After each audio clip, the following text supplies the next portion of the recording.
सभेतिय विभाजन्त सगरोग विनाशत नाते भवत अन्तराय सुखिदीर्घायुः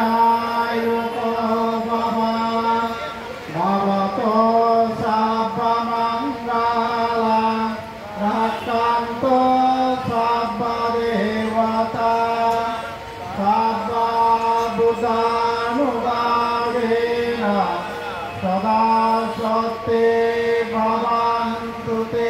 জঙ্গিহানা বন্ধ না করলে আলোচনার মাধ্যমে একবার দুইবার তিনবার আমাদের মহামানব বুদ্ধ বলেছেন, একবার বুঝাও, দুইবার বুঝাও, তিনবার বুঝাও।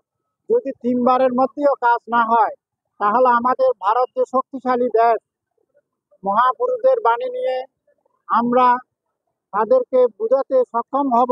আমি এটাই মনে করি যে যুদ্ধ করলে কেউ শান্তিতে থাকবে না। ওরাও জঙ্গির আত্মীয় স্বজন, জঙ্গি যে দেশে লুকিয়ে থাকে সেই দেশও শান্তিতে থাকবে না। তাই জঙ্গি দমন বন্ধ করুন এবং ভারত সরকারের আবেদন আপনারা মানুন, কারণ ভারত বারবার এভাবে বসে থাকবে না। আমাদের স্বামী বিবেকানন্দ, আমাদের মহামানব, অন্যান্য যারা সাধু সন্ত রামকৃষ্ণদেব থেকে সকলেই বলেছেন, আমাদের যে মহাভারতে আছে, যদি এই পবিত্র মা মাটি মানুষকে রক্ষা করতে হয় তাহলে আমাদের ভারত সরকারকে দরকার হলে শান্তির মাধ্যমে, জ্ঞান এবং প্রজ্ঞার মাধ্যমে উইজডম অ্যাপ্লাই করে তাদেরকেও হুমকি দিতে হবে, এবং সেটা যুদ্ধের হুমকি নয়, শান্তির পক্ষে হুমকি। তাহলে হয়তো আমরা বিশ্বাস করি, ভারতীয়রা বিশ্বাস করেন, অহিংসার মধ্য দিয়ে, উইজডম অ্যাপ্লাইয়ের মধ্য দিয়ে এই শান্তি প্রতিস্থাপিত হবে।